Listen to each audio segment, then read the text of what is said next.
Pero ya que estamos en el día de hoy, como estamos en el día de hoy, vamos a hablar del Día de Muertos. Por el Día de Muertos, a ver, perdón por esto, pero me picó un bicho en la espalda.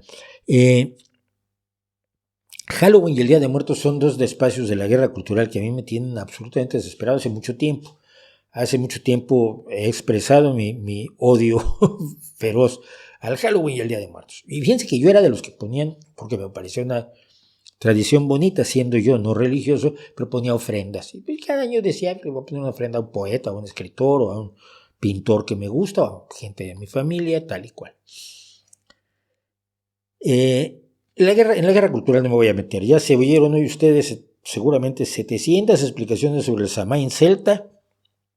Seguramente ya se oyeron otras 80 explicaciones sobre cómo las creencias de los aztecas en el Mictlantecutli en el Mictlán y el dios Mictlantecutli, y en los 5 días negros, los 5 días aciagos que quedaban al fin del año, cuando los 20 meses de 30 días, no me acuerdo cómo era, pero el chiste es que el calendario azteca te daba 300, el calendario náhuatl te daba 360 días, y los 5 días, los Nemontemi, eran días negros, y esos eran los que luego se identificaron con el Día de Muertos. Sí, cómo no. Y todo el mundo quiere negar el Halloween o aceptarlo, pero como si fuera de él. Y todo el mundo quiere el Día de Muertos sea de una cultura anterior a la cultura que lo impuso, que es la cristiana. ¿Cómo es la cultura que impuso el Halloween? Porque el Halloween fue adoptado por los cristianos, de acuerdo a lo que dijo el Papa Gregorio I, que es el que inventó todo el asalto a las culturas que hizo el cristianismo. El Papa Gregorio, que fue en la cabeza de la iglesia del 590 al 604, habló con un misionero que iba a Inglaterra y le dijo que en vez de tratar de arrancarle a la gente sus costumbres religiosas, lo que debía hacer era convertirlas a objetivos religiosos cristianos. Es decir, si había un templo pagano, se le convertía en un templo cristiano. Si había un dios pagano, pues lo convertías en santo. La mayor parte del santoral se creó a partir de la adopción de héroes y dioses y héroes culturales que fueron tomados de los lugares a donde iba entrando el cristianismo, que en vez de perseguir a las otras religiones, las absorbió. El templo de la Virgen de Guadalupe en México es el templo de la Tonantzin Nantzine, nuestra madrecita. Allí se veneraba una diosa que era la madre de todos, y allí pues, se pone a la Santa Madre de Dios, y hay continuidad, hay una imbricación de las creencias religiosas. Bien, llegamos así al Día de Muertos. El Día de Muertos es el Día de todos los santos. Aunque ustedes quieran mezclarlo con la religión, las costumbres o las tradiciones de su cultura o de la cultura ancestral del lugar donde nacieron y que creen ustedes que es de ustedes, pero no es de ustedes, porque solo nacieron allí, no la crearon.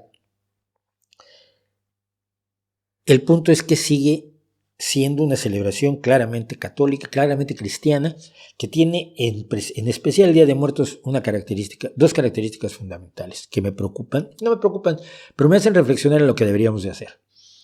La primera es tratar a los muertos como si estuvieran vivos. Es decir, en España, por ejemplo, se van a limpiar las lápidas el día 1 de noviembre. Les ponen flores, son las visitas al Camposanto, al cementerio o al panteón, pero no tienen el carácter festivo, digamos, del Día de Muertos mexicano. Pero es lo mismo, van y limpian la tumba, y yo he oído, ay, es que con esto va a estar tan contento Manolo. Señora, Manolo murió hace 25 años. Si por alguna causa que no atino yo a explicarme, Manolo sobreviviera o perviviera en una dimensión, en un plano astral, ¿cree usted que le preocuparían las flores y la limpieza de su lápida? Evidentemente la gente lo hace porque le satisface a ella más que por sus muertos, pero no deja de ser la idea de que el muerto sigue allí, está allá abajo, mirando para arriba. Ay, mira, pues al menos me limpiaron la lápida. ¿Cuánto llevas? Yo llevo 20 años aquí enterrado, pero bueno, al menos tengo lápida limpia todos los 1 de noviembre. Pues no.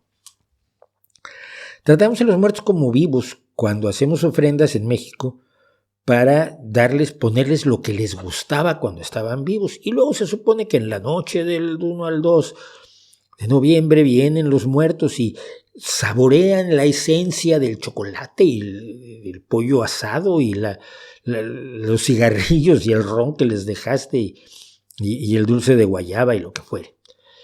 Y luego ya tú te lo puedes manducar.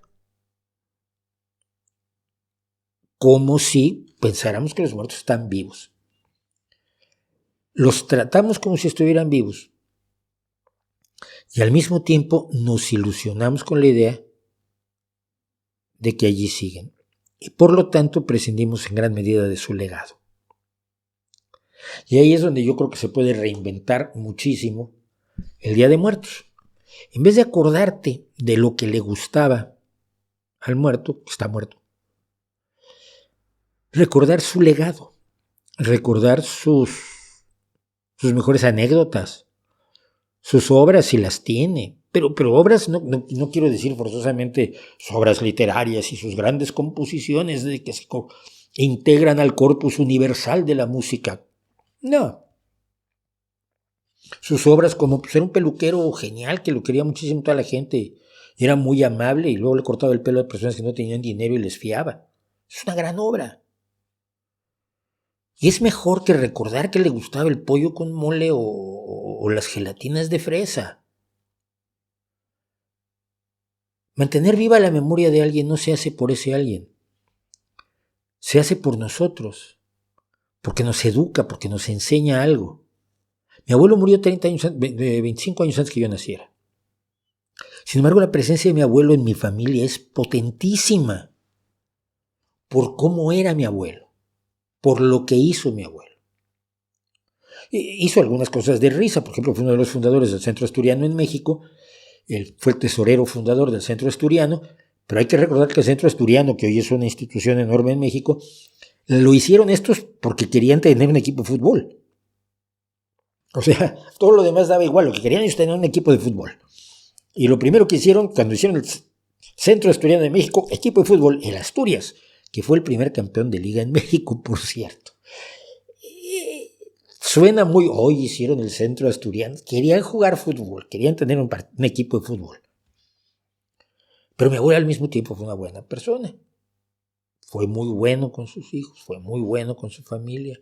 Fue un hombre honesto, fue un hombre reconocido. Pues es un bonito ejemplo que seguir, aunque se haya muerto en 1930. Que en 7 años me toca recordar el centenario de la muerte de mi abuelo. ¿No es mejor recordar así a la gente y en vez de hacerles una ofrenda a ellos, ofrendarnos a nosotros mismos el recuerdo de sus acciones, de sus palabras, de sus chistes, de sus momentos estos que tiene todo el mundo, que son geniales, sobre todo con la familia? La gente se porta mejor con la familia que con el resto de la humanidad. Y en la familia tenemos anécdotas generalmente de todos. Y si queremos recordar a alguien, recordarlo por eso, por lo que hizo, por lo que fue, por lo que nos enseña, que a su vez nosotros podemos enseñar. Porque lo hacemos, porque ese es el legado que realmente pasamos, no el gusto por alguna comida, alimento determinado, o la satisfacción de tener una lápida limpia, lavadita. Todos los días 1 de noviembre me lavan la lápida y me ponen flores. Y el resto del año, bueno, se va ensuciando la lápida ya para que vengan el año que entra a limpiarla. No. Aun si hubiera una vida después de la vida, que no hay ninguna evidencia que la haya, no puede ser como se la imaginan los rituales de los días de muertos, de los días de todos los santos. Y lo mejor de los muertos es lo que nos dejaron, y creo que eso es lo que deberíamos celebrar en vez de celebrar lo que celebramos. Mira, cuando yo era pequeño, nadie se pintaba la cara de calavera, no había catrinas. Por supuesto, acuérdese usted que la calavera Catrina es la calavera que pinta Diego Rivera en El sueño de un paseante, una tarde dominical en la Alameda. No me acuerdo el nombre exacto, nunca me lo aprendí. Y es un mural que más me gusta. Pero es la calavera Catrina que pinta allí es la calavera garbancera de José Guadalupe Posada, que la convierte en la Catrina, y luego pues, no había Catrinas, nadie se pintaba la cara. Las únicas cráneos decorados eran las calaveritas de azúcar, eran los únicos decorados. Y tampoco había desfile, porque el desfile se inventó para una película del 007 y México lo adoptó como si fuera una tradición. Está bien, ¿no? La adoptamos porque suena bien, pero no porque sea de, hace 200 años hacen el desfile. No había desfile, punto. No había, la gente se disfrazaba para Halloween, pero no para el Día de Muertos. Hay nuevas tradiciones y hay nuevas aproximaciones. Y si se pueden renovar y reinventar las tradiciones y ninguna de las tradiciones, como crea usted, son tan antiguas como se las suelen vender los que venden tradiciones, crear nuevas tradiciones quizás sea mejor idea y sea mejor idea hacerlo como le cuento yo que lo hiciéramos con la gente que vino antes de nosotros, porque somos muchas veces más que resultado del país o de la... Somos resultado del idioma, pero somos sobre todo resultado de la gente que cerca de nosotros nos quiso y nos hizo bien, o nos odió y nos hizo mal. Eso es lo que somos en gran medida. Y recordarlo nunca está por demás. Y recordar a los malvados también, por supuesto, siempre con la consigna de no seas así.